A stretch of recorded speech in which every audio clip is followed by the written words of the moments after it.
राम नाम में देर ना करना।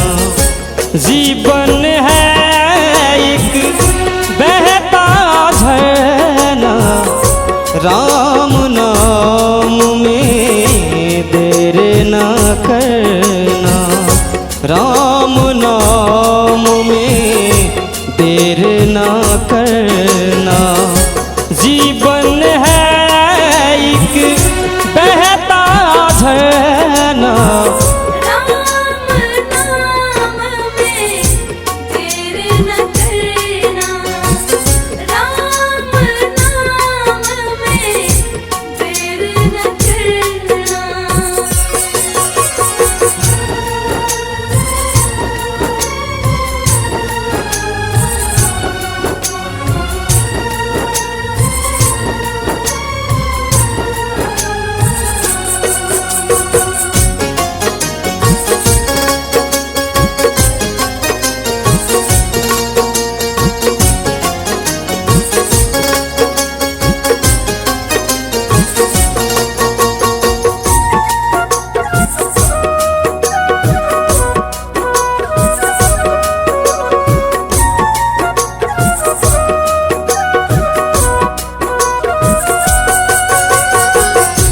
जीवन ये दो पल का ठहरा, उस पे परा है काल का पहरा।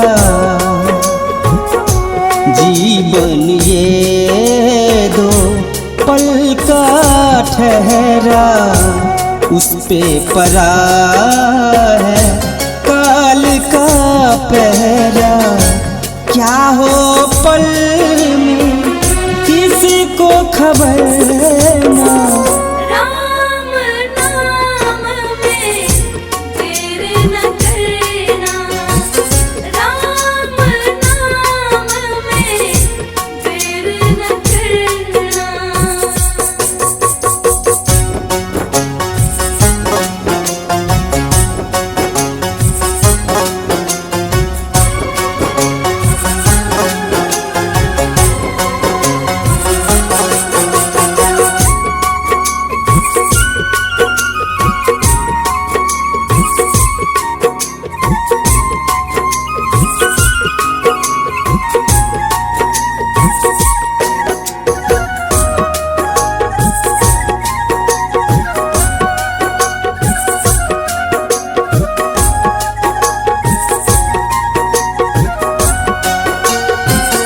रे मूर्ख तुम भेद ना जाने, तुम खुद को क्यों ना पहचाने।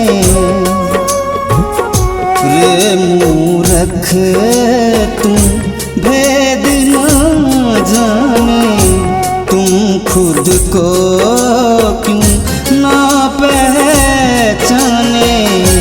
मुश्किल है इस जग से उबरना, राम नाम में देर न करना। राम नाम में देर न करना।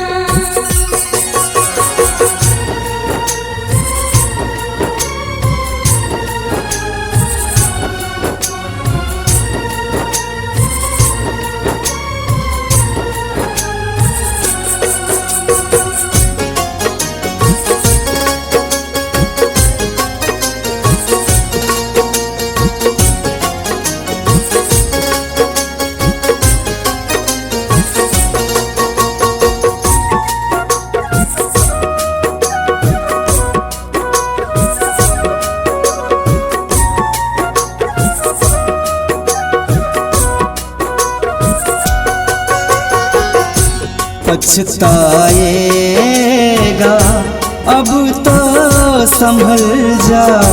राम नाम ले अब तो बदल जा। पछताएगा अब तो संभल जा। राम नाम ले अब